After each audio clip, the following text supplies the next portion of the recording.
Kerala cricket association Kasaragod ബദിയടുക്കയിൽ നിർമ്മിച്ച ground പൊളിച്ചു മാറ്റുവാനുള്ള തീരുമാനത്തിൽ ഹൈക്കോടതി ഏർപ്പെടുത്തിയ വിലക്ക് തുടരും. ക്രിക്കറ്റ് ഗ്രൗണ്ട് പൊതു ആവശ്യമെന്ന് കോടതി. 1 ഏക്കറോളം പുറമ്പോക്ക് ഭൂമി ക്രിക്കറ്റ് അസോസിയേഷൻ കയ്യേറി എന്നതായിരുന്നു പരാതി. ബദിയടുക്കയിൽ കേരള ക്രിക്കറ്റ് അസോസിയേഷൻ നിർമ്മിച്ച ക്രിക്കറ്റ് ഗ്രൗണ്ടിലെ 1 ഏക്കർ 9 സെന്റ് ഭൂമി അസോസിയേഷൻ കയ്യേറിയതെന്ന ജില്ലാ കലക്ടറുടെ കണ്ടെത്തൽ ശാസ്ത്രീയ സർവേയുടെ അടിസ്ഥാനത്തിലല്ലെന്ന KCAയുടെ വാദം കോടതി അംഗീകരിച്ചു.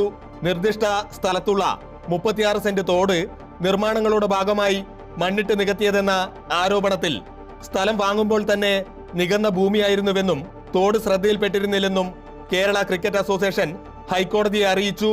തോടിന്റെ ഗതി മാറ്റിയത് വെള്ളത്തിന്റെ ഒഴുക്കിനെ ബാധിച്ചിട്ടില്ലെന്ന കലക്ടറുടെ റിപ്പോർട്ടും കോടതിയിൽ ചൂണ്ടിക്കാട്ടിയതായി ക്രിക്കറ്റ് അസോസിയേഷൻ ഭാരവാഹികൾ പറഞ്ഞു.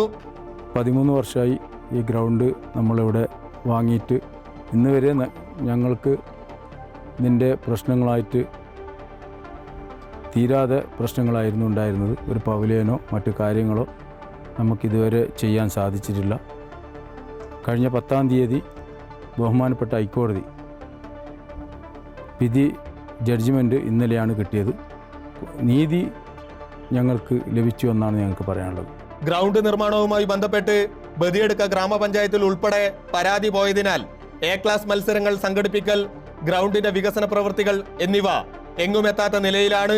ഗ്രൗണ്ട് പൊളിച്ചു നീക്കുവാനുള്ള നടപടികളിൽ ഹൈക്കോടതി വിലക്ക് തുടരുന്ന സാഹചര്യത്തിൽ 4 മാസത്തിനകം അന്തിമ തീരുമാനമെടുക്കാൻ തദ്ദേശ സ്വയംഭരണ റവന്യൂ വകുപ്പ് പ്രിൻസിപ്പൽ സെക്രട്ടറിമാർക്ക് ജസ്റ്റിസ് വിജു എബ്രഹാം നിർദ്ദേശം നൽകി.